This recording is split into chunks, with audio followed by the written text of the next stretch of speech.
Bonjour à toutes et à tous, bienvenue dans cette conférence sur le design graphique et la direction artistique. Alors je vais tenter de vous présenter un petit peu et de vous expliquer quel est le rôle du directeur artistique.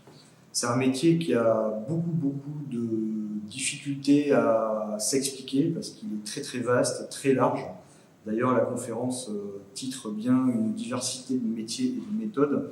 Cela prouve bien en fait qu'il n'y a pas qu'un type de direction artistique, il y en a beaucoup, en fonction que l'on soit dans une grande agence ou que l'on soit indépendant comme moi, on va peut-être avoir des différences de méthode et des différences de travail.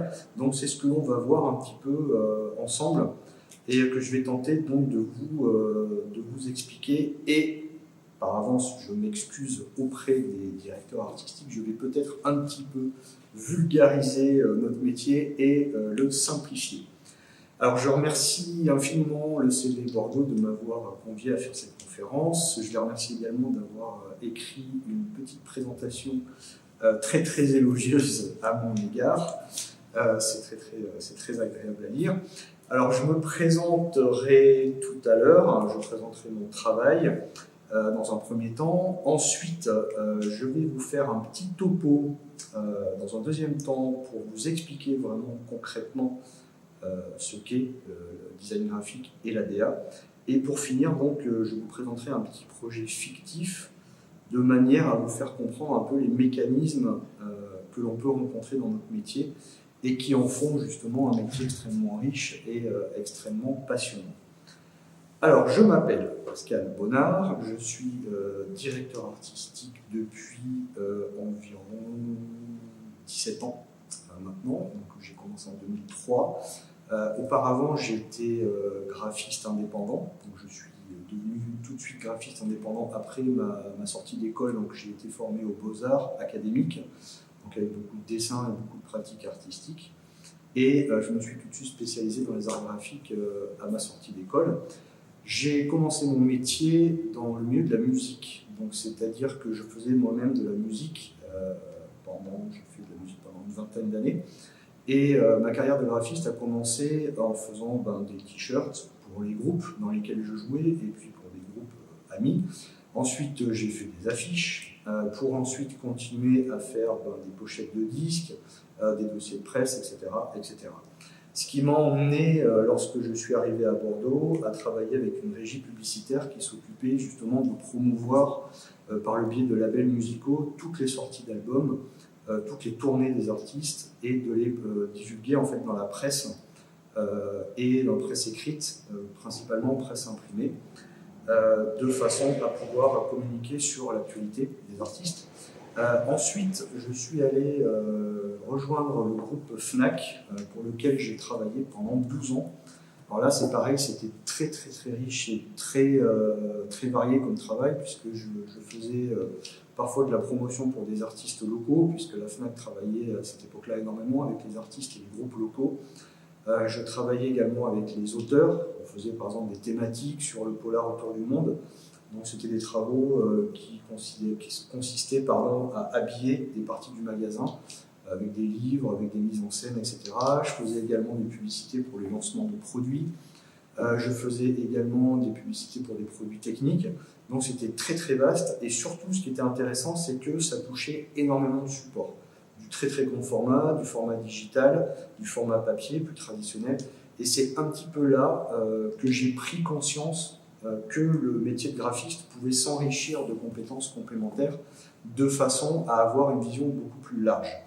Donc, à la fin de ma collaboration avec la Fnac, c'est là où j'ai réellement commencé à devenir ce qu'on appelle un vrai directeur artistique, c'est-à-dire à prendre en main des projets globaux qui allaient prendre de la musique, par exemple, prendre du son, de l'animation, du digital, également de l'imprimerie. Alors, si je vous parle de musique et de son, c'est que je travaille sous le pseudonyme de l'oreille graphique, en priorité parce que pour être un bon créatif, il faut avoir une bonne écoute, mais également cela fait référence à mon activité musicale. Donc voilà pour une présentation très sommaire.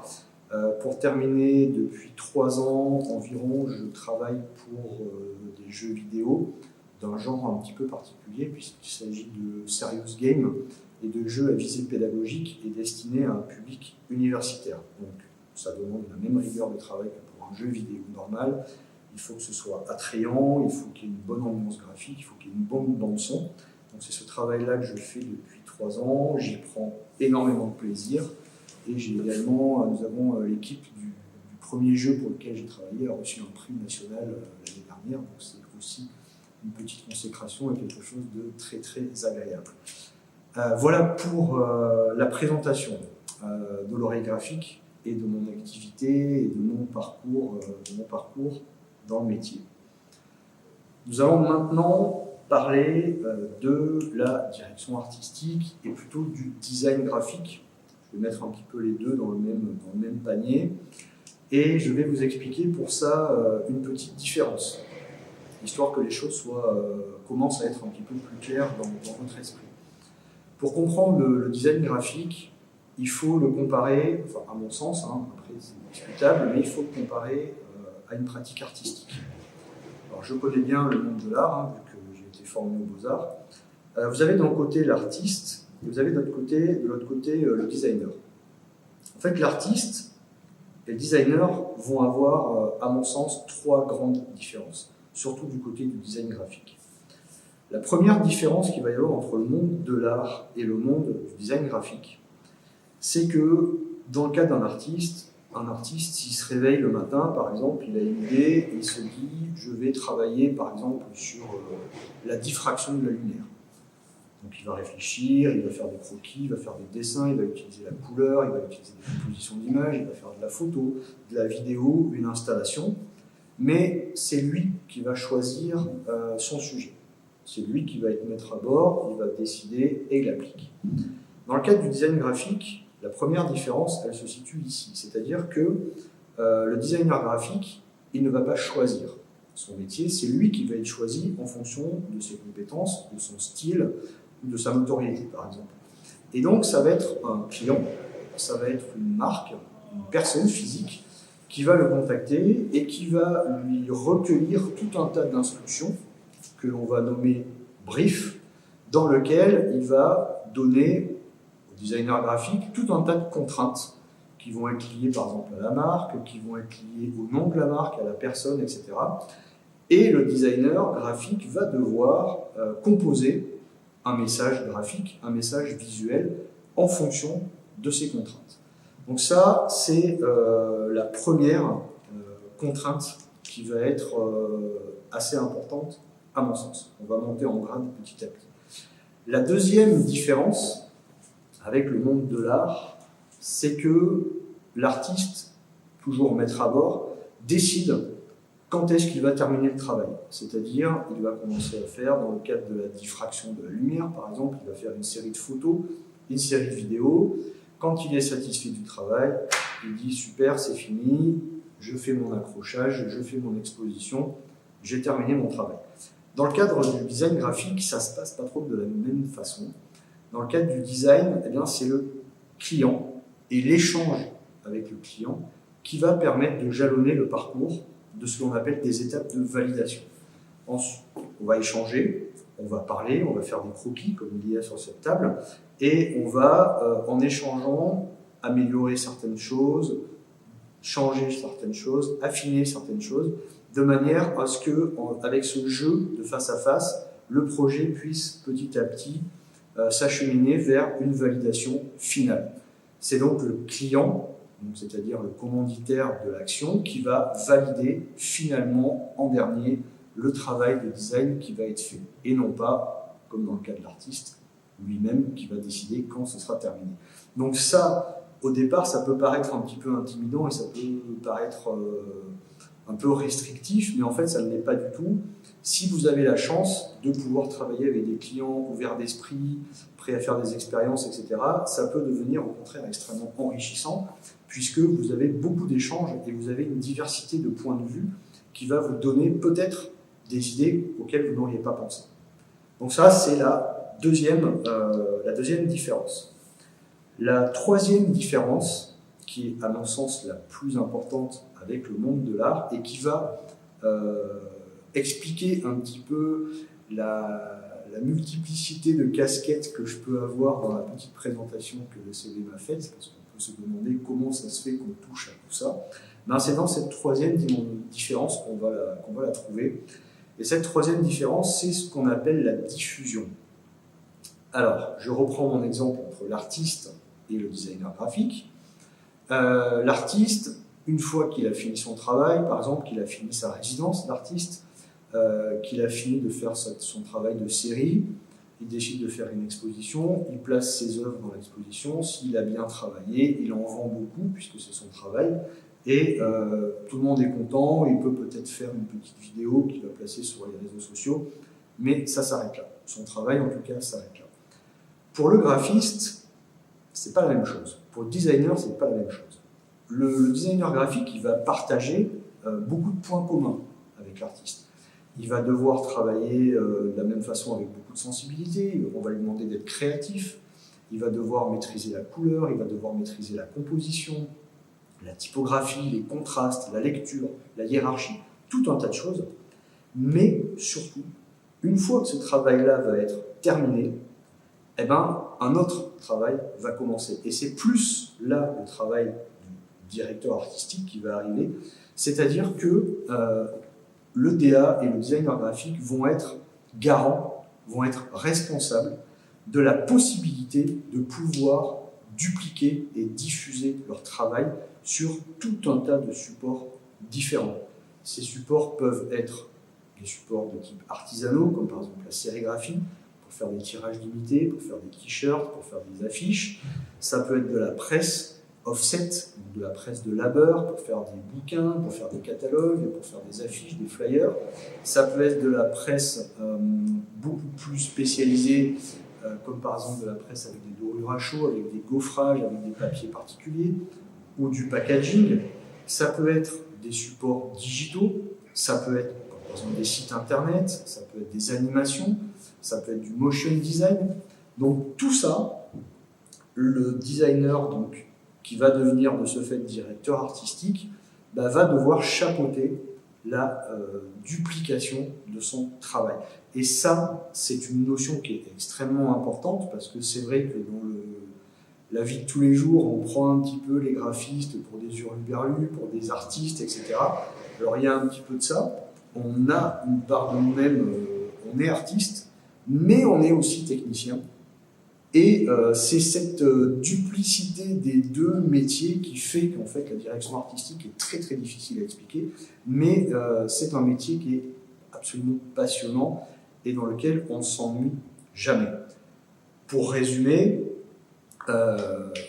c'est un métier un peu schizophrénique dans le sens où on va nous demander d'être extrêmement créatif, d'avoir beaucoup d'idées, de savoir gérer des messages graphiques très forts, très puissants, impactants, émotionnels. Et on va nous demander à côté d'avoir une rigueur de travail, une précision de travail, de manière à ce que l'on puisse vraiment s'adapter à tous les supports existants sur le marché de la communication. En fait, en gros, un directeur artistique, qu'est-ce que c'est ? C'est un graphiste qui est capable de créer un message graphique, une illustration, une affiche, une typographie, et qui est capable de gérer les supports de communication qui vont suivre en fonction des besoins d'une marque ou d'une entreprise. Ça, c'est pour vraiment la grande parenthèse, la grande explication de ce métier. C'est une des raisons pour lesquelles il est très très difficile à apprendre, parce que dans un premier temps, il faut apprendre à gérer et à maîtriser tout le vocabulaire graphique pur, le dessin. C'est pour ça que par exemple à l'ECV, on est très très très axé sur l'apprentissage du dessin, puisque ça permet vraiment de développer une qualité de travail particulière. On va apprendre donc à gérer toute la problématique de la couleur, de la hiérarchie d'information, de la lisibilité, etc. Et ensuite, dans un deuxième temps, il va y avoir toute cette partie technique à apprendre. Alors, nous ne sommes pas des techniciens parfaits, mais il est important d'avoir des notions dans chaque média que l'on va travailler, de manière à éviter d'être coincé ou de ne pas pouvoir diffuser un travail, puisque cela fait partie évidemment de notre responsabilité. Si je ne vous ai pas perdu jusqu'à maintenant et que vous êtes encore là, je vais, par le biais d'un projet fictif, vous expliquer un petit peu le cheminement de travail que l'on peut rencontrer lorsqu'on est en charge d'une mission de direction artistique. Alors, ce projet fictif, je l'ai fait tout à l'heure, hein, vous m'excuserez, c'est un petit peu gribouillé. Voilà, je vous montre mes outils de travail. Stylo Pro Marker, voilà, 2 couleurs. On va imaginer justement qu'un artiste, un graffeur, quelqu'un qui va faire de l'art urbain, qui va faire des fresques, etc., me contacte et me demande de lui faire une identité visuelle, parce qu'il a envie de monter une marque, de créer, une marque. Et avec cette marque, il va dans un premier temps fabriquer des t-shirts sur lesquels il va imprimer sa marque, puisqu'il a une petite notoriété d'artiste, il aimerait en profiter. Il va imprimer également des planches, skate, et il va imprimer des sneakers, donc des baskets, à l'effigie de sa marque. Le premier travail consiste à lui trouver un nom, à lui trouver une typographie, à lui trouver un petit signe graphique qui va lui permettre d'être reconnu et qui va permettre d'identifier cette marque. Alors, après plusieurs échanges, nous sommes tombés d'accord tous les deux pour le nom de Overbliss.